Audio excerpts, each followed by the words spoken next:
നമോ ഭഗവതേ വാസുദേവായ. നാരായണായ നമ നാരായണായ നമ നാരായണായ നമ നാരായണ നാരായണായ നമ നാരായണായ നമ നാരായണായ നമ നാരായണ. ഇന്ന് നമുക്ക് 3ഉം 4ഉം ശ്ലോകങ്ങൾ പഠിക്കാം.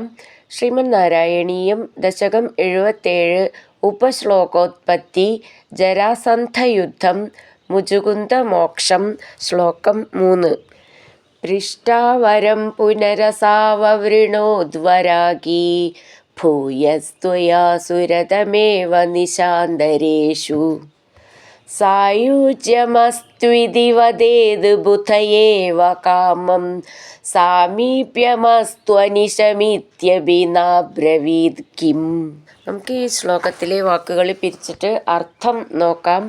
പൃഷ്ട വരം പുനർ അസൗ അവൃണോത് വരാഗീ ഭൂയ സ്ത്വയാ സുരതം ഏവ നിശാന്തരേഷു സായുജ്യം അസ്ത്വിതി വദേത് ബുധ ഏവ കാമം സാമീപ്യം അസ്ത്വനിശം ഇത്യപി നാബ്രവീത് കിം.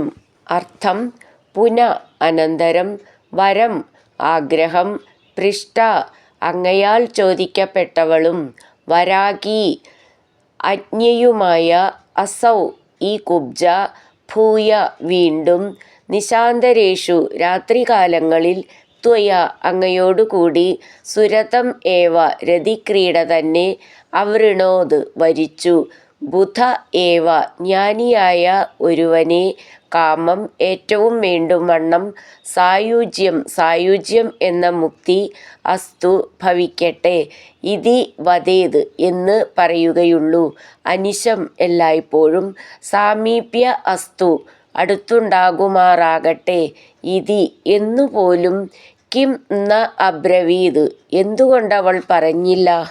നമുക്ക് ഈ ശ്ലോകം എങ്ങനെ ചൊല്ലുകയെന്ന് നോക്കാം. പൃഷ്ട വരം പുനർ അസൗ അവൃണോത് വരാഗീ ചേർത്തിട്ട് പുനരസാവവൃണോദ്വരാഗീ ഭൂയ സ്ത്വയാ. ഭൂ എന്നുള്ള അക്ഷരം നന്നായിട്ട് ഊന്നി പറയാനുള്ളതാണ്. സുരതം ഏവ സുരതമേവ നിശാന്തരേഷു സായുജ്യം അസ്ത്വിതി ചേർത്തിട്ട് സായുജ്യമസ്ത്വിതി വദേത് ബുധ. ധ എന്നുള്ള അക്ഷരം നന്നായിട്ട് ഊന്നി പറയണം.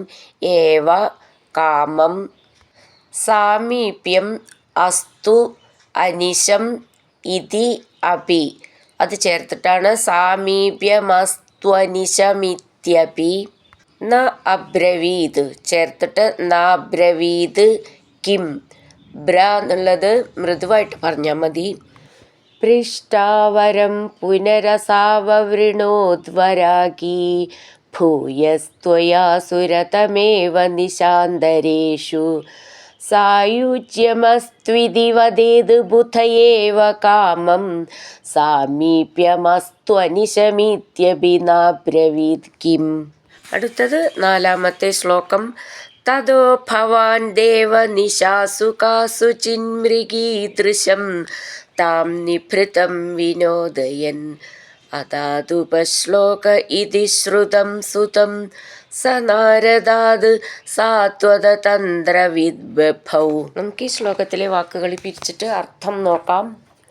തതോ ഭവാൻ ദേവ നിശാസു കാസുചിത് മൃഗീദൃശം താം നിഭൃതം വിനോദയൻ അദാത് ഉപശ്ലോക ഇതി ശ്രുതം സുതം സ നാരദാത് സാത്വത തന്ത്രവിദ് ബഭൗ.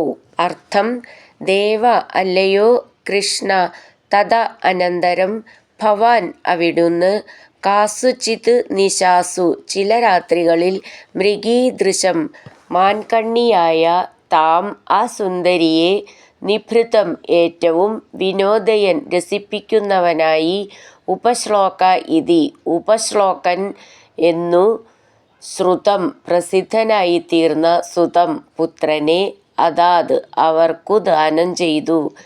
സാത്വത തന്ത്രവിദ് സാത്വത ശാസ്ത്രം പഠിച്ചു. ബഭൗ ശോഭിച്ചു.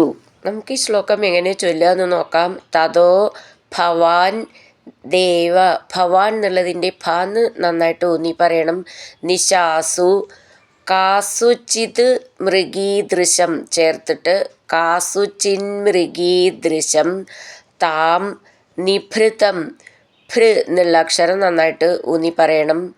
വിനോദയൻ അതാത് ഉപശ്ലോക ചേർത്തിട്ട് അതാത് ഉപശ്ലോക ഇതി ശ്രുതം സുതം സ നാരദാത് സാത്വത തന്ത്രവിദ് ബഭൗ.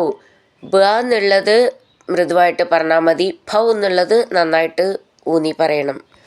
തതോ ഭവാൻ ദേവ നിശാസു കാസുചിന്മൃഗീദൃശം താം നിഭൃതം വിനോദയൻ അതാതുപശ്ലോക ഇതി ശ്രുതം സുതം സ നാരദാത് സാത്വത തന്ത്രവിദ് ബഭൗ. ഹരിനാരായണ ഗോവിന്ദ ജയ നാരായണ ഗോവിന്ദ. ഹരിനാരായണ ജയ നാരായണ ഗോവിന്ദ ഗോവിന്ദ ഗോവിന്ദ.